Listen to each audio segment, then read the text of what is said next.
Hello and welcome to Human Engineering with Dr. Terry Lyles and me, Tim Braun.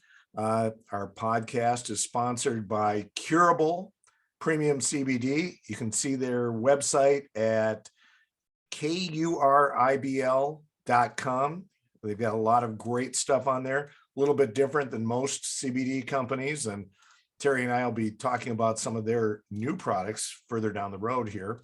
And our other sponsor is E7, which is, I'm going to let Terry handle that one because it's kind of a tricky web address and I don't want to get it wrong. Yeah, my wife wanted to just keep us confused like she does me. So it's esvyn.com. So we couldn't get E7 like the number 7. So we secured E7, ESVYN.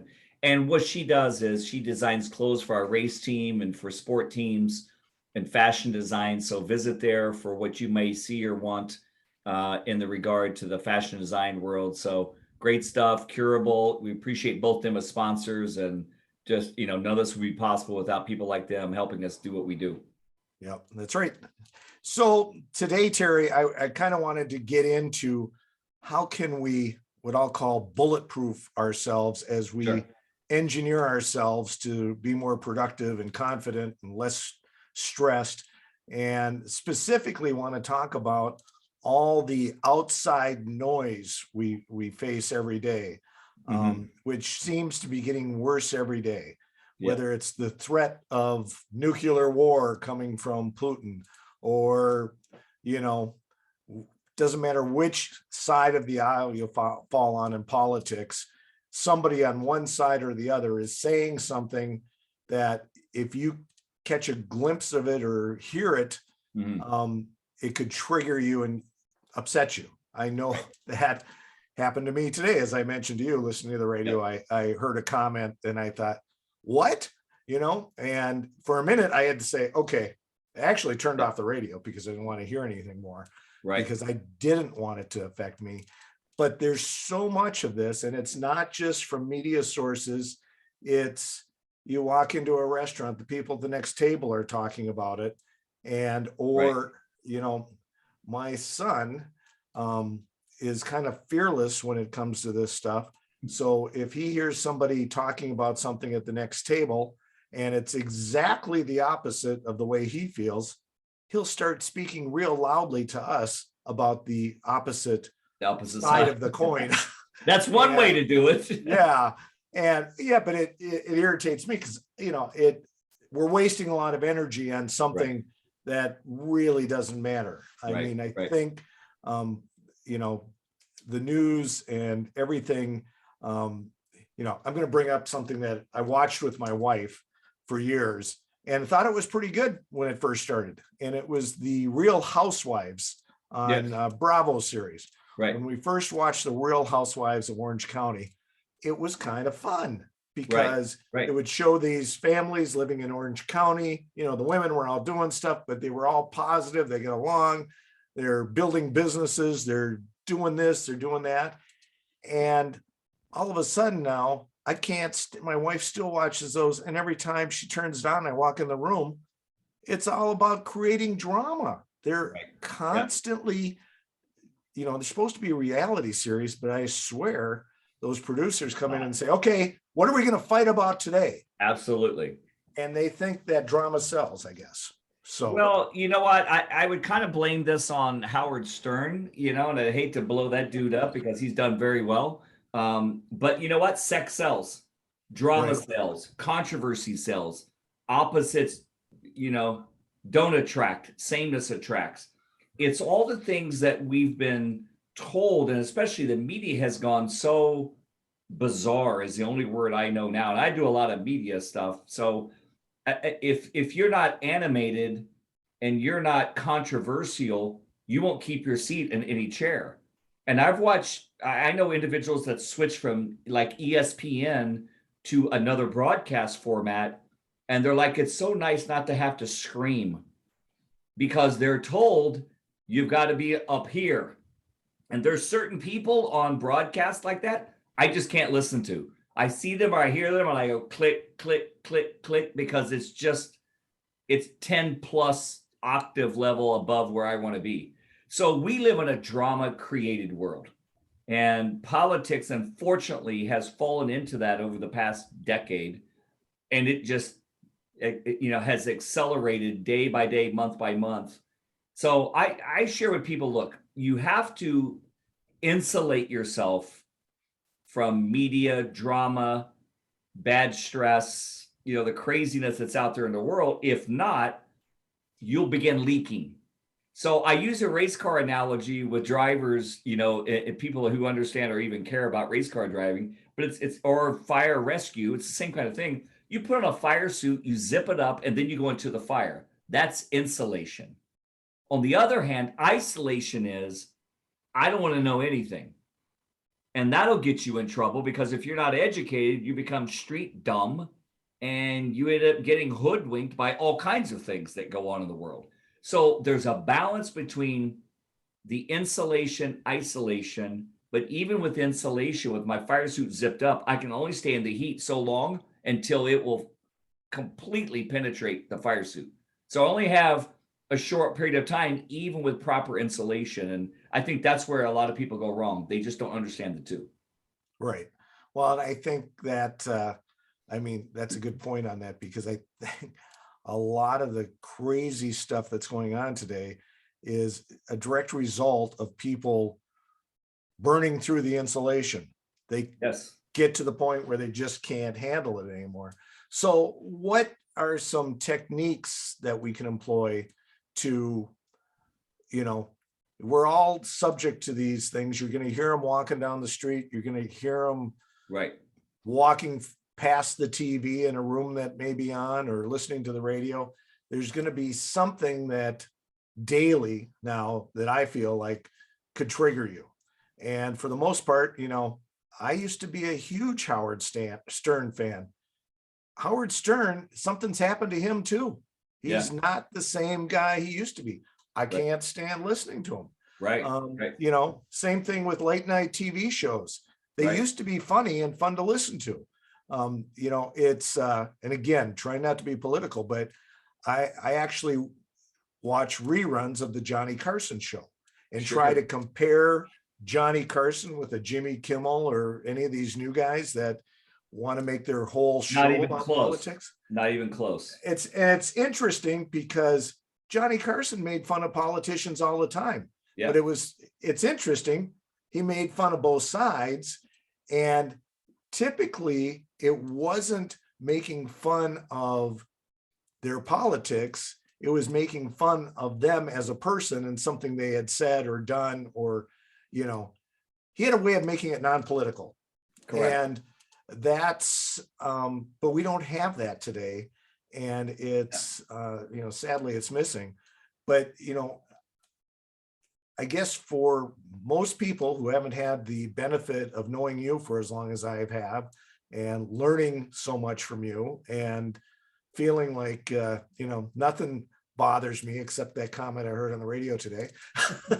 But if something bothers me, it tends to be like that, and I'm done with it. And so can you share some techniques with us that may be able to help us get through those and not dwell on some of this outside noise or drama? Sure.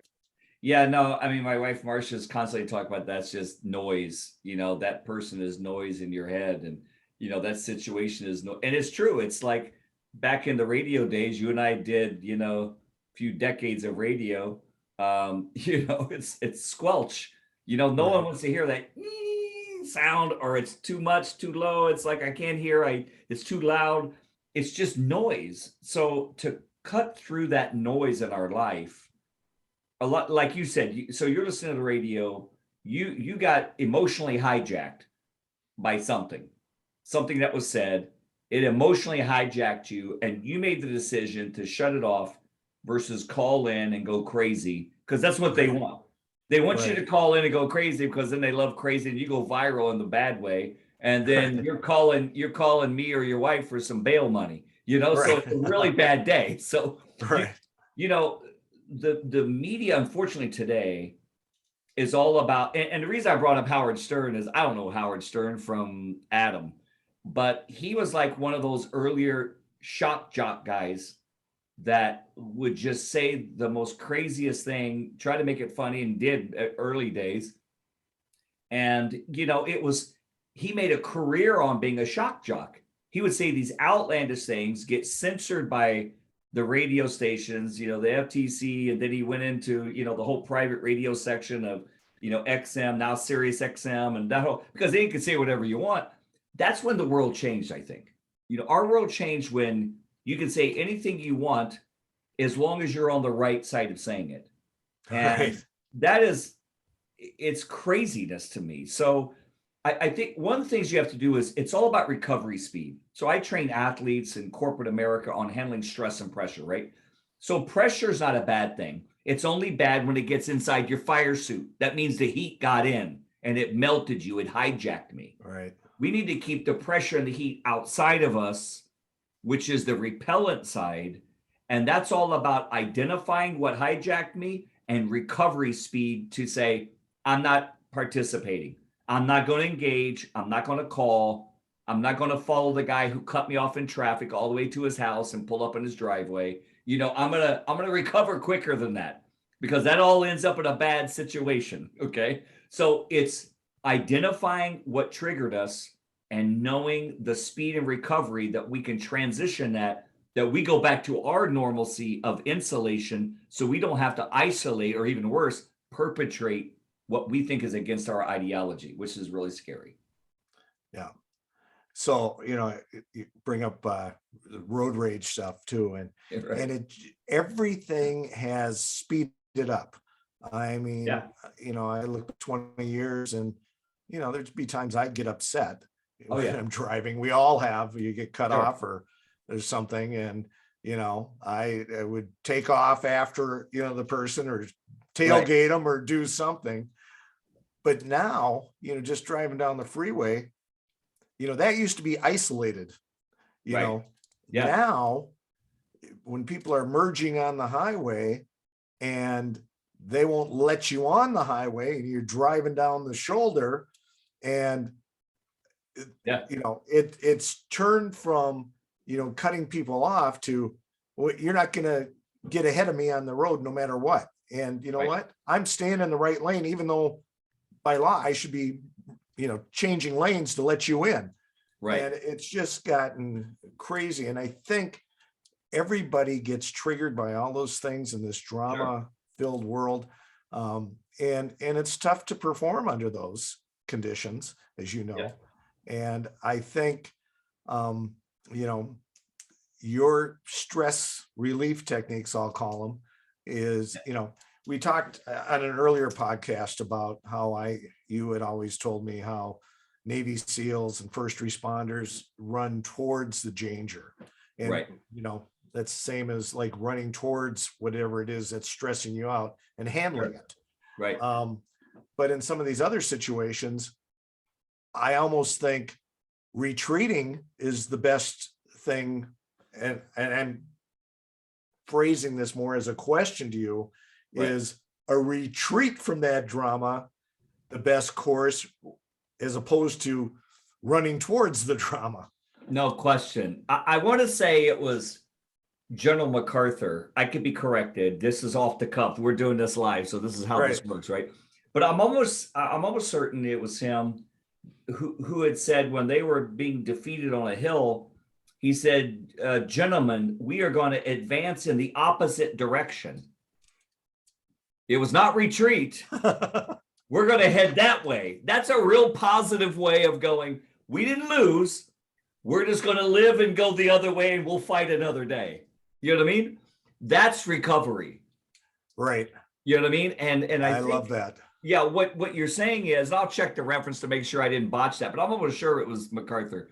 But when you find yourself in a situation, road rage, I love the topic of road rage. I've literally done hours and hours and hours of news stories on road rage. Fire in the hole where people are throwing Cokes back in McDonald's windows and driving off. I mean, I've done some really crazy stories. So if you want to see any of that, terrylyles.com, you can see all these crazy stories on newscasts I've done.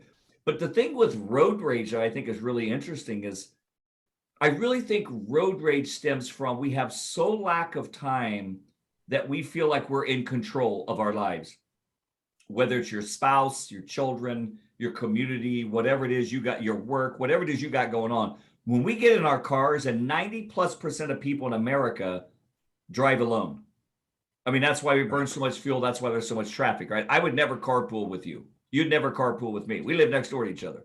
Right. All of our neighbors don't carpool, and they go to the same bus stop, but it's like a block away. Right. I mean, I look at the stuff and go like, wow, this is where we live.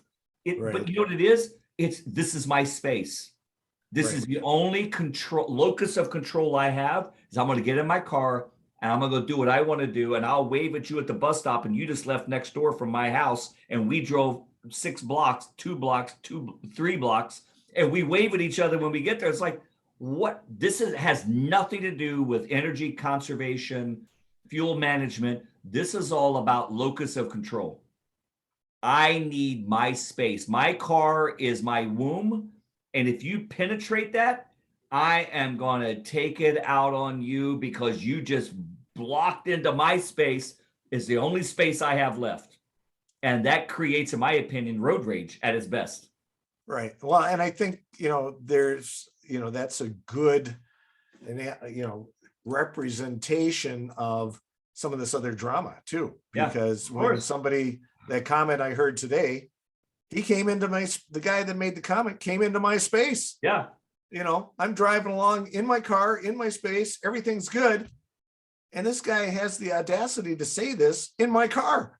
Exactly. You're like, get out of my car, and I'm not slowing down, and I'm not stopping. You're going through the window. Get out. Right. Right. Change the channel. Click. Right. Right. So I love that advance in another direction. So we run towards danger, which is the stress to take care of it. Right. But the drama, we advance in a different direction. And I love that. And I think it's just so wise that, I was coaching someone on a tennis court today, an athlete, and we're talking about these concepts of you can't control what your opponent's going to do. All you can control is what you do. So there's a theory of philosophy called locus of control.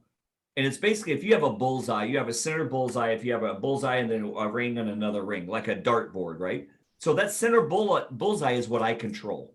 That's how I think, how I feel, what I believe, and what I do. Mentally, emotionally, spiritually, physically. It's everything I've studied and I've written about for 20 years. That's all I control. All I control is what's inside of me. How I think, how I feel, what I believe, what I do. Outside of that, Tim, I have no control in your life whatsoever. Right. None. I have no control over people listening to this podcast. But the second ring to that, closest to the bullseye, is influence. I do have influence with you. Right. I can convert you. I could influence you. I could influence people. I could persuade. I could all kinds of things. And then the third ring is not control. It's not influence. It's my concerns. So look, how much effort, energy, and time I got to put in my concerns? Not a lot, because I have no influence. It's not like I'm going to call, the president of the United States on his cell phone right now and go, dude, I'm happy. I'm not happy. So, okay, how much energy and effort do I put into that? Not a lot. Okay. So you got to figure out what's in your locus of control. What do you control? What do you influence? Okay. And then if not, what are you concerned about? If you put 60, 80, 90% of your energy and focus on your concerns, you're upside down. You're driving from the trunk of your car and there's no one else in the car. I mean, you're really it's a bad day. So you've really got to figure out what goes into which category, focus your energy there. And I don't care if it's sport, business, life, parenting, marriage, it's all the same thing. You got to figure out, why am I spending so much energy, thought, and emotion on something I have only a concern about, no influence, and absolutely no control over? Yep. That's great. Well, we'll talk more about all of the aspects of human engineering on upcoming podcasts. Working on a few special guests in the coming weeks, and a lot more fun here on human engineering. Love it. And, I really appreciate, what we're trying to do, because I know we're just trying to influence people. I'm not trying to control people. I'm not trying to persuade people. All this is about information. Information is free. Google, you can go find anything you want. But you know what? It's only absent of human experience. And I think as we keep going forward with these, the stories that you and I can tell of people that we've worked with, we've talked to, and we get real results from. That's why I write books, because Right. that's what people understand is like, don't just tell me what you know. Tell me how you got there and with whom you did it with. Because now okay, that's more believable. That's more influential than just saying, hey, I know psychology. Okay, great. Well, what about in this situation? What about in that situation? So that's what this human engineering is really about. It's not just about the technology or the knowledge of something. It's how do you apply it. And I'll leave you with this. The definition to me that I use of wisdom is knowledge guided by understanding. Okay, because you've had probably a lot of failures to figure out how not to do it that way again. That's wisdom. Or somebody told you not to step in that hole and break your ankle. So wisdom is knowledge, a body of information guided by some understanding, whether it's from ourselves and our experiences or someone else's coaching or mentoring in our experiences, that gives us this factor of wisdom. So we want to impart wisdom. So really appreciate the opportunity to do this on a regular basis. Great. Fantastic, Terry. And again, we'll just mention our sponsors one more time. Sure. Curable Premium CBD. You can reach them at www.kuribl.com, and E7, let me take a shot at this, ESYVN.com. Yeah. ESVYN. Oh, VYN. You got close. That was close. But that'll make them go look for it. So if you put it in, you'll see it. Yeah. Yeah. One of the things we're ESVYN. Yeah. Sounds good. TerryLyles.com if they want resources, books, more information like this. That's just my name, TerryLyles.com. Great. Thanks. Sounds good, Terry. All right. Talk to you next podcast. Yes, sir. Take care. Okay. All right. Bye.